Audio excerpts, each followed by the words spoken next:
All right, Ian is with us in San Jose, California. Hey, Ian, what's up, man? Hey, Dave. It's a pleasure to talk to you. You too. How can I help? So I finished baby step 2 last month, and I'm cranking away at baby step 3. So I'm looking forward to baby step 4. So you recommend 15% a month toward retirement. While paying off your house. Well, I rent right now, so I don't have a house payment. Okay. I was wondering, what if I put 40% of my income toward retirement? Then I could retire instead of at 65, maybe at 40. That'd be pretty cool. Why don't we save up and pay cash for a house first? Because I'm not necessarily as interested in owning a house right now, at least, for a long time, at least. How long? See, I'm not necessarily interested in ever owning a house right now. Why? It seems easy because it's a lot of work. Just the maintenance and the unexpected costs that come from it. Yeah. And how old are you? I'm 27. Okay. You might talk to people about what rent cost when you were born versus what rent costs now. Okay. And were you to own a house, you wouldn't have that increase. Okay. Because I'm 56, and what you could rent for $500 when I was your age is now $2,000. Right.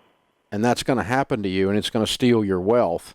And the beauty, one of the beauties of owning your residence, especially outright, is as a long-term wealth building tool, A, it goes up in value, and B, you stabilize your cost of housing, which otherwise is going to ramp up on a curve that's going to make you lose your lunch. Right.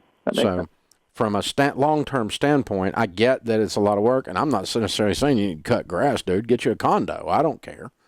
Right. But I'm with you on that. I ain't much cutting grass. I cut enough grass by the time I was 18. God said I never had to do it again. So, yeah, but I'm with you. But and I don't want to climb up on the ladder and do the painting either. I've done that and fell off a ladder a couple times because I'm not smart. And so you just don't. I get that you don't want all that. So, but let's look at the financial implications of a lifelong plan of not owning your own residence. That wouldn't be wise. But I love that you're able to keep your personal overhead so low that you can discuss 40% of your income going to anything. That makes you a rock star. So you got a lot of choices, dude. But I would just challenge your philosophy on that basis and give you something to think about.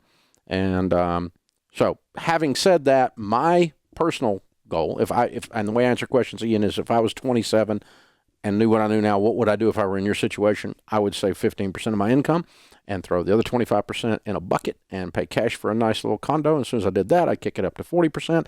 Now I got zero cost for rent for the rest of my life because this is paid for, except for the HOA and the insurance, which is always going to be built into your rent anyway.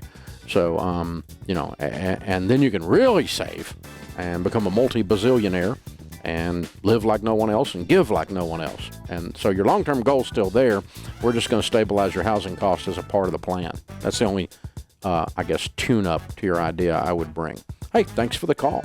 This is the Dave Ramsey Show.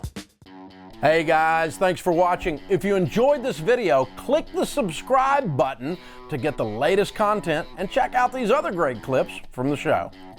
So you have to break the cycle. You have to flip this thing on its head and make it behave. You've got to get so fired up and wired up that your broke friends think you've lost your mind.